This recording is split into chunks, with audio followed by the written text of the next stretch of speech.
అందరికీ నమస్కారం. ఈరోజు మనతో పాటు ఉన్నారు ప్రముఖ ఆధ్యాత్మికవేత్త, జ్యోతిష్య పండితులు, వేదశాస్త్ర నిపుణులు శనగల నాగరాజ శర్మ గారు. గురువు గారితో మాట్లాడి మనకున్న సందేహాలన్నిటిని కూడా నివృత్తి చేసుకుందాం. నమస్కారం గురుగారు. నమస్తే అండి. ఇప్పుడు చూసినట్లయితే ప్రతి ఒక్కరు కూడా సనాతన ధర్మం గురించి మాట్లాడుతున్నారు. తెలిసిన వాళ్ళు, తెలియని వాళ్ళు, చిన్నపిల్లలు, పెద్దవాళ్ళు అందరూ కూడా ఇప్పుడున్న సనాతన ధర్మం కరెక్టేనా? అసలు అదేంటి? అండ్ ఇప్పుడు అర్థం చేసుకుంది ఏంటి? ఇప్పుడున్న జనరేషన్ ఉన్నదాన్ని కాకుండా ఇంకొకలాగా దాన్ని అర్థం చేసుకొని ఏమంటారు, తెలియకపోయినా కూడా దాని గురించి మాట్లాడుతున్నారు. సో దీని పట్ల మీ అభిప్రాయం చెప్పండి. మాతా పితృ సమదైవం నదైవం పితురర్చయేత్ సర్వతీర్థ ఫలం జ్ఞేయం మాతృవందనతాం సదా. సనాతన ధర్మము అనేటువంటిది ఎప్పుడూ ఒకటే, ఎప్పుడూ కరెక్టే. సనాతనము అంటే అర్థం ఏంటి? ఇప్పుడు అప్పుడు అని కాదు, ఎల్లప్పుడూ అని అర్థం. ధర్మం ఎప్పుడైనా ఒకే రకంగా ఉంటుంది.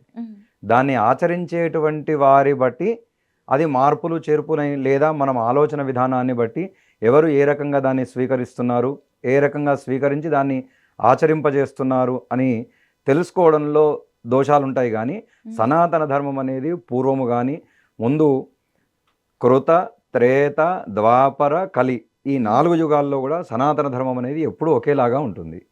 కాబట్టి దాన్ని మనం ఏ రకంగా ఆచరణ చేస్తున్నాము, దాంట్లోంచి మనం ఏం తెలుసుకుంటున్నాము, ఎట్లా ఉంటున్నాము, మన ద్వారా మన తర్వాత తరానికి మనం ఏం నేర్పించాలనుకుంటున్నాము అనేటువంటిది మన బుద్ధిని, మన స్థితిగతులను బట్టి ఆ ధర్మ ఆచరణ ఉంటుంది తప్ప ధర్మం ఎప్పుడూ మారదు. ఇప్పుడు ఏమి చదివితే ఆర్ ఏం తెలుసుకుంటే సనాతన ధర్మం నాకు తెలుసు అని చెప్పచ్చు ఎవరైనా కూడా?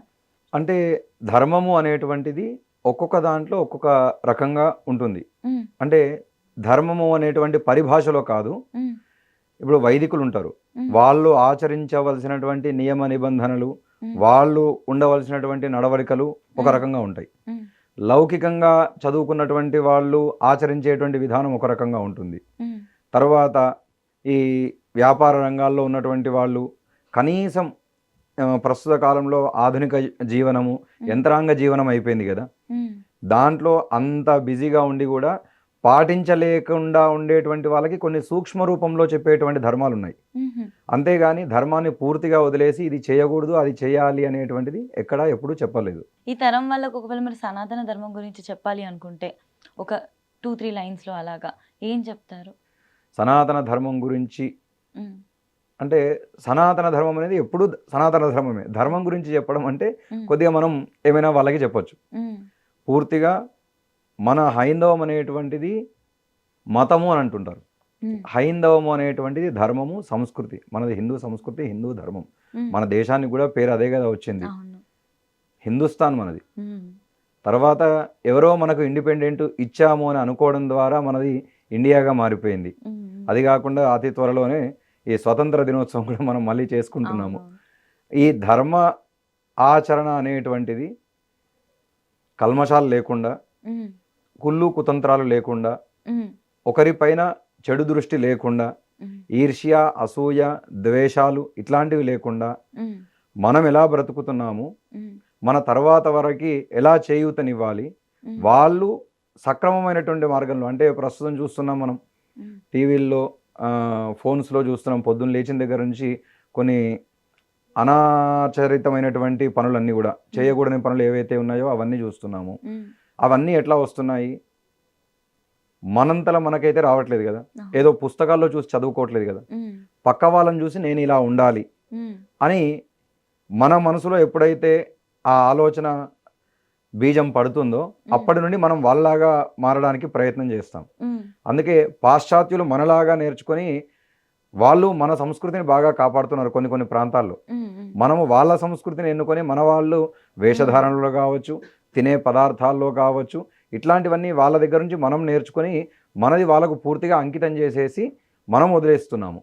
అట్లా కాకుండా మన ఆచరణలో, అంటే ప్రతిరోజు బ్రాహ్మీ ముహూర్తంలో లేవడం, కనీసం సూర్యోదయాత్ పూర్వం లేవడం, ప్రతిరోజు ప్రతి మనిషి సూర్యుడిని చూడాలి, సూర్యుడిని చూడకుండా ఉండకూడదు. అప్పుడే మన ఆరోగ్యం సరిగా ఉంటుంది.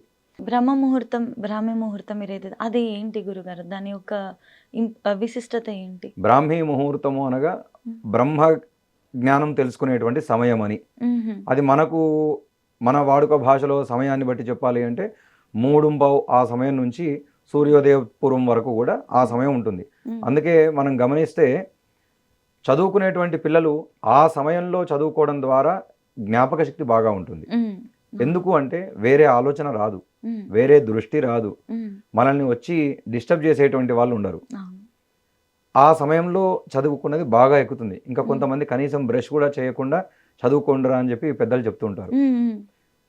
వేరే ఆలోచన అనేది రాదు. ఇంకా ఆ పూర్తిగా మనం రాత్రంతా ప్రశాంతమైన వాతావరణంలో పోయి పొద్దున్నే లేస్తాం కదా, ఆ సమయంలో మైండ్ అంతా కూడా ఫ్రెష్గా ఉంటుంది.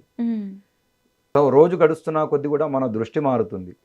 తర్వాత వాళ్ళతో మాట్లాడాలి, వీళ్ళతో మాట్లాడాలి, లేదా ఇంకా ఏదో పని చేయాలి.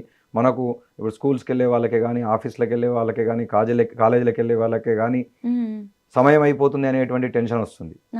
ఈ సమయంలో లేస్తే మనకు పనులు కూడా చాలా ఎక్కువ అవుతాయి.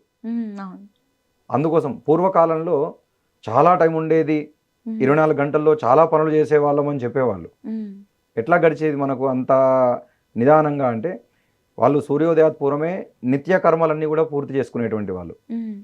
ఆ తర్వాత సూర్యోదయం అయిన తర్వాత అప్పటి నుండి దైనందిక చర్యలు ఏవైతే ఉంటాయో ప్రతిరోజు చేసుకునేటువంటివి, ఇప్పుడు పిల్లలు స్కూల్స్కి వెళ్ళే కావచ్చు, లేదా కాలేజీలకు వాళ్ళకే కావచ్చు, తల్లులు ఇంట్లో వంట పనులే కావచ్చు, ఈ సూర్యోదయాత్ పూర్వమే నిద్ర లేవడం ద్వారా ఇంట్లో పనులన్నీ కూడా చకచకా అయిపోతాయి. అది అయిపోవడం ద్వారా పిల్లల మీద కూడా కాన్సన్ట్రేషన్ ఎక్కువ చేయగలుగుతారు. వాళ్ళ మైండ్ చాలా రిఫ్రెష్గా ఉంటుంది. ఇప్పుడు ఏమైపోతుంది, రాత్రి పడుకునేసరికి 12-1 అవుతుంది, కొంతమంది 2-3 కూడా అవుతుంది. లేవడం అంత లేటుగా పడుకున్నప్పుడు ఎప్పుడు లేస్తారు? 7, 8, 9. సూర్యోదయాన్ని ఎక్కడ చూస్తున్నారు? చూడట్లేదు. కాబట్టి అనారోగ్యం పాలు కూడా అవుతున్నారు. సూర్యోదయ సూర్యాస్తమయ వేళల్లో అసలు పడుకోకూడదు. ఆ సమయంలో పడుకుంటే ఆరోగ్య సమస్యలు, మానసిక ఒత్తిళ్లు బాగా ఎక్కువ అవుతాయి.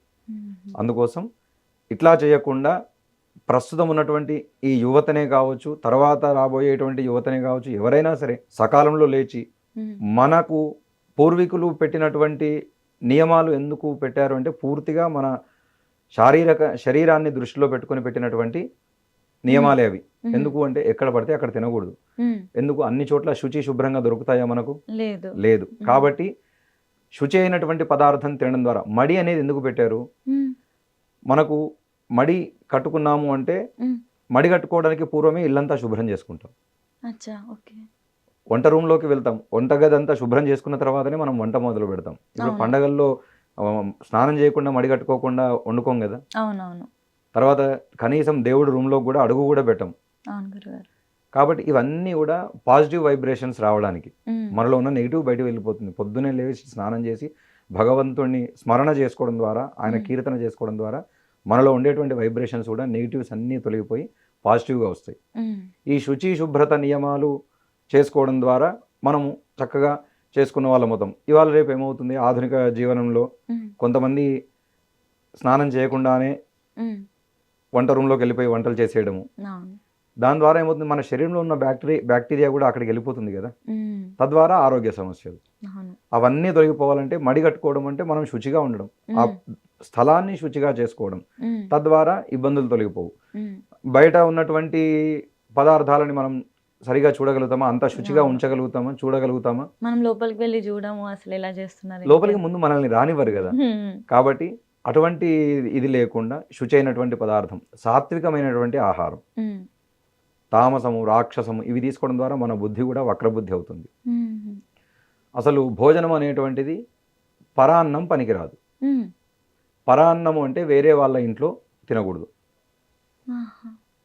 5 ఇల్లులు మాత్రమే మన ఇల్లులు, 5 ఇళ్లలో మాత్రమే మనం తినాలి. ఏంటా 5 ఇల్లులు అంటే మన గృహము, మనకు కన్యాదానం చేసినటువంటి మామగారిల్లు, మన మేనమామ గారిల్లు, మన గురువు గారిల్లు, తర్వాత మన ప్రాణ స్నేహితుడిల్లు. స్నేహితులు వేల కొద్ది ఉంటారు, ప్రాణ స్నేహితులు మాత్రం వేళ్ల మీద లెక్క పెట్టుకునేట్టు ఉంటారు. ఈ 5 ఇల్లులు మాత్రమే మనం అవుతాయి. ఇక్కడ మాత్రమే తినేటువంటి అధికారం, యోగ్యత ప్రతి ఒక్కరికి ఉంది. అందుకోసం అని చెప్పి ఈ శుచి శుభ్రత పాటించేటువంటి స్థలంలో తినండి. తినకూడదని నేను చెప్తే ఎవరు వినరు, చెప్పేటువంటి అర్హత మనకు లేదు కూడా. కాబట్టి అది లేకుండా శుచి శుభ్రంగా ఉంటూ సాత్వికమైనటువంటివి ఉండడం ద్వారా మన బుద్ధి వక్రంగా ఉండకుండా ఉంటుందన్నమాట.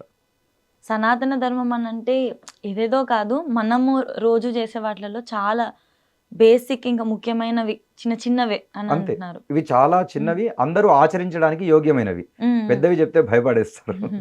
ఫస్ట్ ముందుగా అయితే ఈ చిన్న చిన్నవి స్టార్ట్ చేసుకుంటూ వెళ్తే తర్వాత అన్ని కూడా మనకి అర్థం చేసుకునే అంత. అంతే. ఎలా అంటే ఇల్లు కట్టుకోవాలంటే ముందు బేస్మెంట్ దగ్గర నుంచి వెళ్ళాలి కదా. అవును. కాబట్టి ఇక్కడ నుంచి నేర్చుకుంటూ వెళ్తే కొద్దిగా అలవాటు అయిన తర్వాత కొద్దిగా కొద్దిగా అభివృద్ధిని చేసుకుంటూ వెళ్ళడమే.